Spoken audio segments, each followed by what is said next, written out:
دی. لکه زما مور پلار ډېر چټ دی، انپړی دی، نه څه ویلي دی نه څه، نو بس هغه. السلام علیکم ورحمت الله وبرکاته. موږ چې یو نوې سلسله شروع کوو په هغې کې د مختلف خلکو نه مختلف سوالات کوو. نن ورځ چې موږ دا سوال راوړی دی چې په جنت کې د ستاسو د ټولو نه غټ ارمان کوم یو دی چې اول ملاقات د چا سره وشي؟ نو تاسو هم خپل جواب چې دی په کمنټ کې شریکولی شئ او موږ تپوسونه کوو د مختلف خلکو نه، د هغې جوابات را سره هم واورئ او پروګرام تر اخره پورې وګورئ. السلام علیکم. وعلیکم السلام. ستاسو نوم؟ حبیب صاحب څنګه یې؟ صحت هم ښه دی؟ خیر شکر. ها، نن په پروګرام کې زمونږ تپوس دا دی چې الله دې زموږ د ټولو نصیب وکړي په جنت کې. سوال دا دی چې ستاسو غټ ارمان کوم یو دی چې اول ملاقات په جنت کې ستاسو د چا سره وشي؟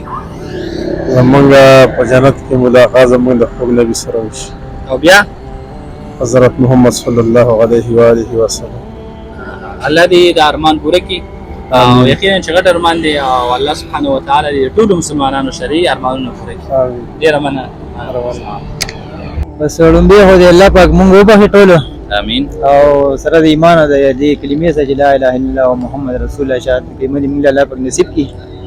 او د هغې نه بعد چې کوم دی نو پیغمبر صلی الله علیه وسلم هو ډېر زیات فوق دی، ځکه چې هغه الله رسول دی که نه، او د هغه سره ملاقات او د هغې نه په دنیا کې خو دغه یو مور پلار چې خواږه دي پېښې. صحیح. مطلب ستا د ټول نه غټ ارمان دا دی چې په جنت کې اول رسول الله صلی الله علیه وسلم ملو شو سره ملاقات. د ټولو نه مخکې خپل جناب محمد صلی الله علیه وسلم چې د ټولو جانو سردار دی چې هغه سره خپل ملاقات وکړو، د الله پاک مینه او د پیغمبر صلی الله علیه وسلم دا نصیب شي، دا غټه خوش قسمتي ده زموږ لپاره. بالکل. نبی علیه السلام سره ملاقات وشي. زما د ټولو نه غټ ارمان دا دی چې په جنت کې چې محمد صلی الله علیه وسلم سره زما ملاقات وشي او هغه ته بیا دغه زه بیان کوم چې زما مور پلار دی.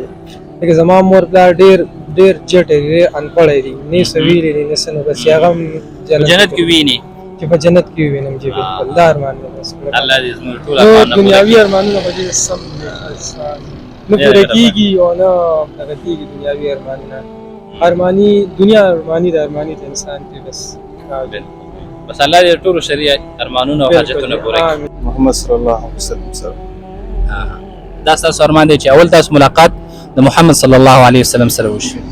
الله دې ټول شریعه ارمانونه پوره کړي او ډېر ښایسته ارمان دی. السلام علیکم. وشي. بسم الله الرحمن الرحیم. لا اله الا الله محمد رسول الله. زما ملاقات نبی علیہ السلام سره دی او الله سره دی.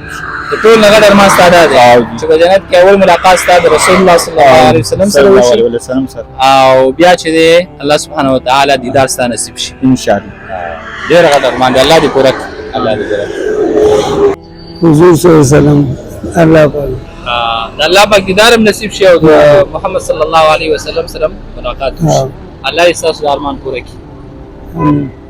امید دی چې ستاسو به ویډیو خوښه شوي او یقینا چې په جنت کې د ټولو نه لوی نعمت چې دی هغه د الله سبحانه و تعالی دیدار دی. الله دې موږ ټولو ته نصیب کړي او الله دې د هغه اعمالو توفیق راکړي چې اول جنت ته لاړ شو او بیا د الله سبحانه و تعالی دیدار هم نصیب شي او د محمد صلی الله علیه وسلم ګاونډین شو.